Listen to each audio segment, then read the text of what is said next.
Jai Swaminarayan.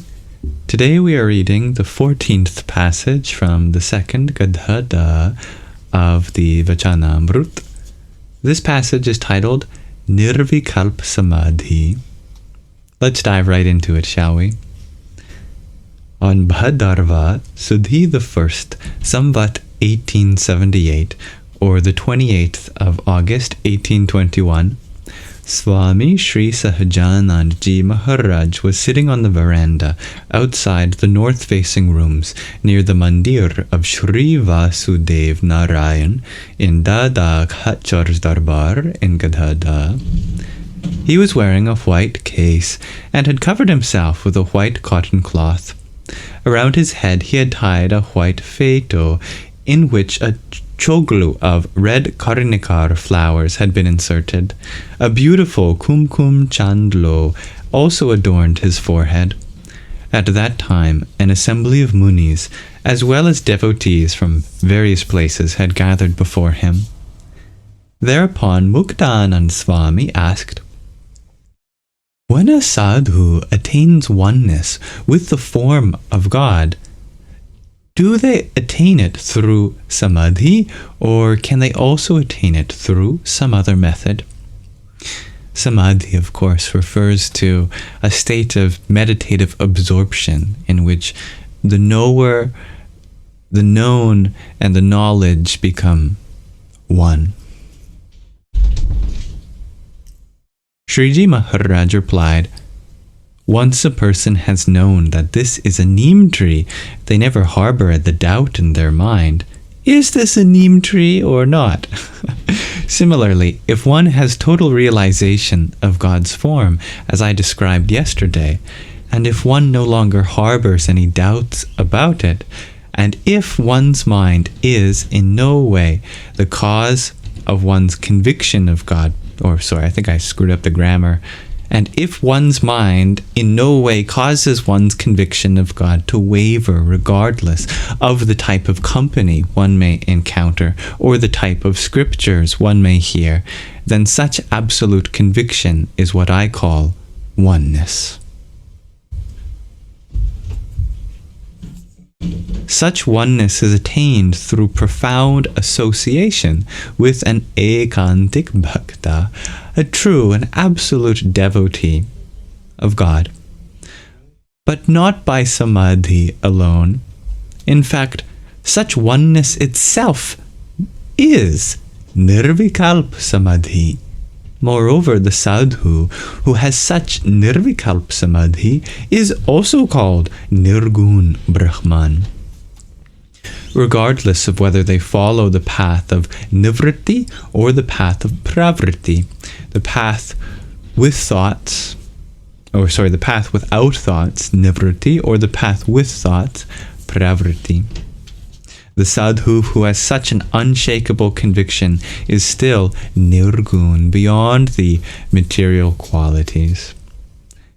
For example, Narad and the Sanakadik, who are respectively the Devarshi and the mental sons of the Creator Brahma, all followed the path of nivritti, whereas the Saptarshi, King Janak, and others all followed the path of pravritti. However, due to their conviction of God, they should all be known to be nirgun. And this is a difference in how one might more philosophically understand the word nirgun to be without qualities, absolutely. Here, Maharaj is using the term nirgun to refer to beyond qualities, beyond the material qualities, the gunas of tamas, rajas, and sattva, of darkness, passion, and purity, respectively.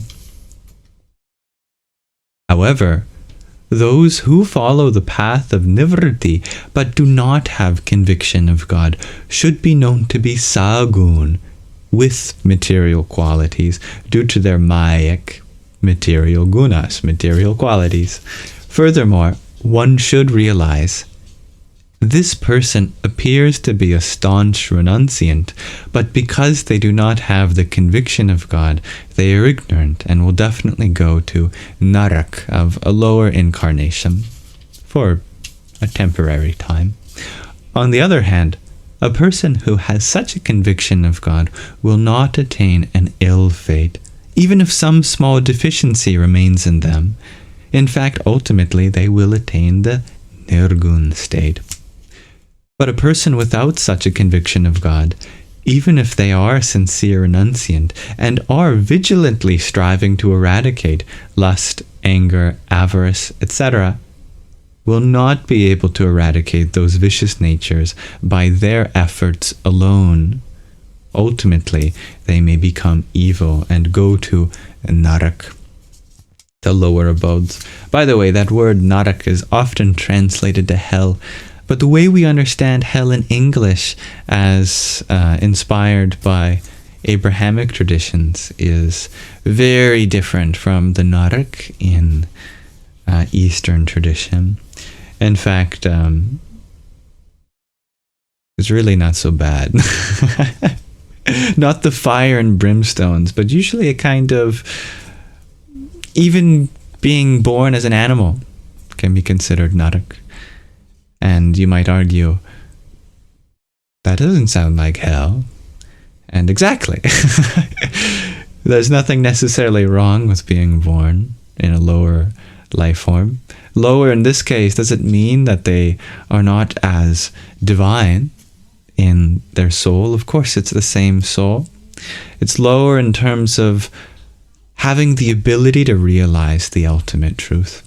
Animals are certainly divine, but in a human being, we have faculties which are especially equipped to be able to bring us to ultimate realization of great conclusions about the nature of the ultimate reality, for example. So human life is very precious.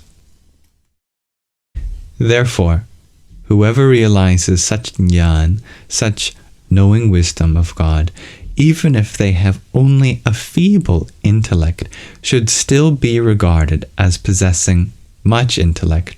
On the other hand, if they do not have, or they have not realized such jnana of God, then even if they have much intellect, they should still be known as having no intellect. Only words that Maharaj could say. Thank you very much for listening. That is the end of the 147th discourse of Swaminarayan in the Vachanamrut. Jai Swaminarayan.